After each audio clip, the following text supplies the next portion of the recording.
네, 시장의 경향 그리고 다음 주에 대한 전략에 대해서 자세하게 설정을 해보는 시간입니다. 루카스 투자자문 이승조 리서치 본부장 나와 계십니다. 안녕하세요. 예, 안녕하세요. 네, 미국과 일본의 국채 금리가 오르면서 이야기가 많이 나오고 있습니다. 채권에서 주식시장으로 자금이 이동하는 것, 사실 올해부터 이야기는 많이 나왔습니다만 실제로 이런 현상이 일어나고 있는 것인지 궁금하거든요. 어떻게 보십니까?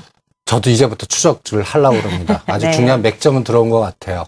그러니까 아직까지는 채권 시장에서 그 외국인들이 그 최근에 한 4조 2천억을 하루에 팔았습니다. 근데 그 판 거 갖고 주식으로 이동하지는 않습니다. 근데 네. 빠져나가지도 않아요. 이게 빠져나갔다면 원달러가 아주 급격하게 약세로 가면서 1140, 50원까지 갔을 겁니다. 근데 지금 원달러가 1127원대, 25원대 정도면 안 나갔다는 건데, 문제는 이게 그 순차적으로 나갈지 아니면 진짜 주식으로 이동되는 어떤 전환점이 나올지는 제가 다음과 같은 우리나라보다는 다음 주에 그 아주 중요한 맥점이 있습니다. 6월 7일에서 9일 날 그 G2의 정상들이 정상회담, 즉 시진핑 중국 국가주석과 그 다음에 오바마 대통령이 정상회담 하는데 그 과정에서 다음 지표를 볼 생각입니다. 뭘 보느냐? 한번 같이 보시죠. 10년짜리 미국 국채 수익률입니다.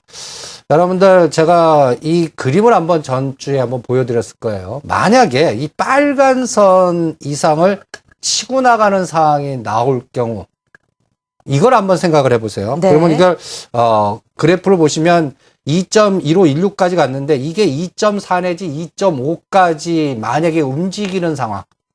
우리가 지금 기준금리가 2.5%입니다.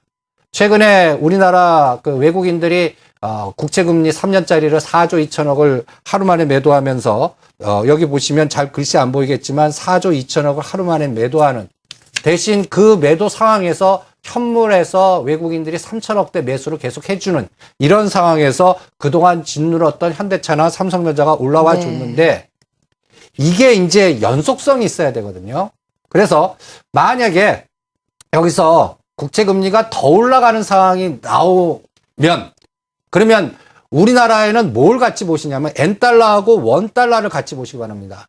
만약에 국채금리가 계속 올라가서 N이 100N을 깨고 내려가면 이거는 로테이션이 가능성이 점점 높아진다라고 보겠습니다. 그런데 만약에 그런 상황이 안 나오고 N이 100N을 찍고 다시 올라가면서 원달러가 1120원에서 지지해주면서 다시 또 약세 국면을 가고 엔화 변수의 변동성이 다시 확산돼 갖고 만약에 다음 같은 그래프 즉 니케이 지수가 요번에 그 13,500까지 빠졌는데 이 그동안 올라간 진폭에 비해서는 그 단기간에 많이 빠졌을 뿐이지 그렇게 크게 변동 준 거 아닙니다. 그러니까 최대 어디까지 흔들 수 있냐면 12,000 그러니까 고점 대비 한 20에서 25%까지는 흔들 수 있습니다. 그런데 만약에 이렇게 흔들어 놓고 다시 땡길까봐 요거를 만약에 일본의 아베노믹스를 구상한 전략가들이 있다면 이 다시 흔들어서 다시 롱숏 전략으로 한국 쪽 자산으로 이동하는 게 아니라 자기네들의 변동성을 확대시킨 다음에 다시 끌고 가는 그런 작업을 만약에 시도한다면 G2 정상회담 만나고 나서의 그 전후에서 시도하지 않을까라고 생각하기 때문에 다음 주에 N달러가 100엔과 103엔 그 다음에 우리나라 원달러 1120원과 1135원 그리고 니케이 지수는 13,000과 13,500원을 지지해주고 다시 터닝하는 이런 걸 복합적으로 보시면서 우리나라가 주식으로 유동되기 위해서는 엔화가 강세로 돼야 되고 그 다음에 또 전체적으로 현물에서 외국인이 매수 들어오면서 원달러가 강세로 돼야 됩니다. 이렇게 되면 그레이트 로테이션이 되면서 서서히 뱅가드 펀드 청산 이후에 FTSE 선진국 지수로 외국인들이 그걸 편입시켜주는 그러한 그림이 이렇게 순차적으로 이루어지면서 서머 랠리장이 이루어지는 확률이 높아진다 이렇게 보겠는데 만약에 그렇지 않고 반대로 시소식으로 된다면 2,000포인트에서 대롱대롱 매달려 있다가 6월 7일 9일 기점에서 오히려 급락 파동이 나오는 이런 변곡점이 N달러 갖고 보시기 바랍니다라고 말씀을 드리겠습니다. 채권에서 주식으로의 자금 이동, 저희가 머니 무브, 크게는 그레이트 로테이션이라고도 얘기를 하는데요. 이 부분에 있어서 N달러와 원달러 그리고 니케이 지수를 기준점으로 설정을 해서 살펴보는 자세가 필요하다라고 말씀하셨습니다. 국내 시장으로 좀 들어와 보도록 하죠. 현 장세를 판단하면 대형주와 중소형주 디커플링이 크게 일어나고 있습니다. 코스피와 코스닥을 봐도 알겠고요. 업종별로 살펴봐도 그렇고, 그렇다고 해서도 대형주가 쭉 가는 것, 중소유가 쭉 가는 것도 아니고 순환매가 아주 빠르게 일어나고 있는 상황입니다. 이럴 땐 뭘 좀 기준으로 살펴봐야 할까요? 그래서 지금은 분산 투자라든지 실전 매매하시기 굉장히 어려우실 거예요. 그렇죠. 그러니까 한 시장에 호흡이 다른 호흡이 계속되고 있고 롱숏이 같이 같은 네. 로직이 아니라 다른 로직이 움직이기 때문에 그래서 이렇게 보시기 바랍니다. 전체를 보지 마세요. 그러니까 부분 집합의 최적화. 그러면 이 장이 진짜 서머 랠리의 그 그레이트 로테이션이 나오려면 제가 얘기하는 게 동시로 가야 됩니다. 이 그림을 한번 보시죠. 부분 집합으로. 여러분들 현대차하고 도요타 자동차를 일단 비교해 보시고, 도요타가 고점 대비 떨어져야 됩니다.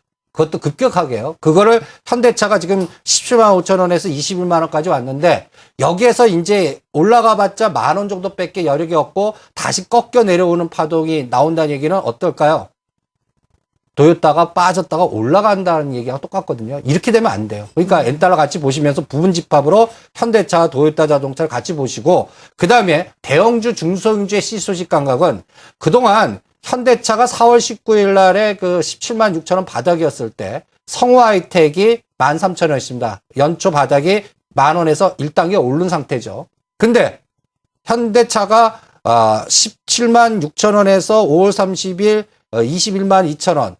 여기는 21만 원대는 1월 21일 날의 가격입니다. 그러니까 현대차는 1월 중순 이 그 성화이텍이 10,000원이었을 때 고점이었고, 네. 17만 원까지 빠졌다 지금 제자리에 온 동안 무려 성화이텍 자동차 부품은 10,000원에서 18,000원까지 갔다가 오늘 하한가를 두둑이 맞은 상태입니다. 그러면 이 여기서 이제 4월 9일에 13,600원인데 조정하더라도 14,000원대 15,000원 지지해주고 다시 현대차가 여기서 더 치고 나갈 때 성화이텍도 같이 가는 이런 파동이 나와줘야 됩니다. 그러기 위해서는 도요타가 맥점에 추가 하락을 해줘야 되거든요. 그러니까 여러분들 도요타가 지금 보시면 2,800엔에서 6,600대까지 갔다가 지금 조정 중인데, 지금 제가 선을 그어준 자리가 5,500엔 정도입니다. 그러니까 여기서 지지해주고 올라가면 안 되거든요. 그러니까 이걸 깨고 내려가는지 같이 보시면서 응용을 해주시고요. 또 IT 섹터에서도 이런 시소식이 계속 나오고 있습니다. 여러분들 4월 9일 날 단가를 일단 보시죠. SK하이닉스가 27,000원이고 4월 9일 날 LG 디스플레이가 29,000원입니다. 한 달 후에 LG 디스플레이는 어떻습니까? 계속 29,000원인데 SK하이닉스는 32,000원까지 왔어요. 차이가 나죠. 그러니까 지금은 SK 하이닉스 그러는데 저는 32,000원에서 SK 하이닉스는 따라갈 필요 없다. 그냥 비율로 50% 매도하고 다시 변동성을 보는 게 중요하고, 오히려 그 사이에 29,000원대 SK 하이닉스 팔고 전번 시간에 LG 디스플레이 29,000원을 바꾸는 게 오히려 효율적인 전략일 겁니다 했는데 이제 32,000원 가까이 왔죠. 그러면 여기 32,000원대 또 LG 디스플레이 반 팔면서 이제 동시에 같이 가주는지 봐야 돼요. 그런 에너지가 다음 주에 나와야 이게 서머 랠리고 그레이트 로테이션이고 외국인이 매수 들어오고 전체 시장이 된다. 그런데 다음 주에 이게 시소로 가는 겁니다. 그러면 이 장은 안 된다. 그냥 또다시 시소식장으로 2천 안착 실패했다라고 보겠습니다. 마찬가지로 삼성전자, LG전자도 똑같습니다. 그런데 LG전자가 고점이 4월 25일 날 9만 원이었을 때 그때 삼성전자 147, 8만 원입니다. 지지해주고 변동성만 주거든요. 그러니까 이런 시소식 매매만 전개되고 있다는 게 문제입니다. 이게 동시 패션을 가주는지 아니면 여전히 시소식으로 종목을 교체하는지, 이 맥점을 보는 게 다음 주 흐름을 읽는데 가장 중요하다, 이렇게 판단해 드리겠습니다. 네, 5월에 오늘 마지막 날이고 마지막 거래일입니다. 그리고 6월부터 우리가 어떤 전략을 세워야 하는지 최근에 굉장히 혼란스러운 장이 연출이 되고 있는 상황인데요. 어떤 기준으로 좀 대응 전략을 세워야 할까요? 그래서 지금은 그 시장에서 좋다고 떠들고 그다음에 막 급등한 건 따라가면 당하는 장입니다. 성화이텍 전략이요. 예, 그러니까 어떤 전략이냐, 미리 생각하는 장입니다. 그래서 오늘 예를 들어서 G2 정상회담 때 저는 지금 뭐 전력섭이나 스마트 그리드 하지만 저는 그 전력섭이 부족분이 셰일가스로 연동될 거다. 그래서 셰일가스라는 전략이 뭐예요? 전력 수급하려면 지금 원자력을 다시 건설해서 하려면 우리나라 정서상 불가능하거든요. 네. 그러면 싼 재료를 수급으로 들어와야겠죠. 근데 또 지금 시점에서 또 재생에너지라든지 태양광이라든지 풍력이라든지 이런 것 대체 에너지 가기에는 또 G2 정상들이 어떤 회담을 하는지 또 봐야 될 거고요. 그러니까 여러 가지 종합해 보면 어떤 시각이 나옵니까? 분명히 셰일가스에 매장돼 있는 가장 큰 매장난 두 나라의 정상이 다음 주에 만납니다. 그럼 분명히 그 부분에서는 합의를 할 거예요.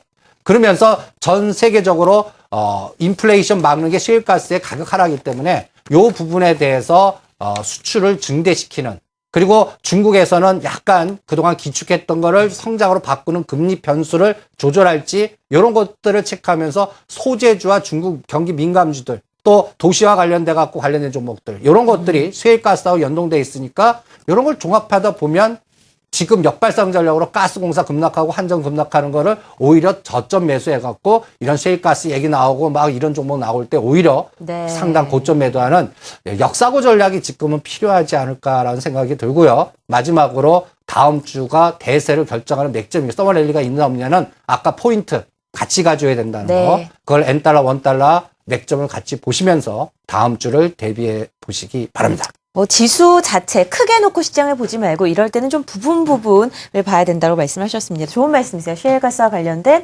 에너지, 소재 그리고 경기 민감주를 살펴보자라고 말씀을 하셨습니다. 루카스 투자자문 이승조 리서치 본부장이었습니다. 고맙습니다. 네, 수고하십시오.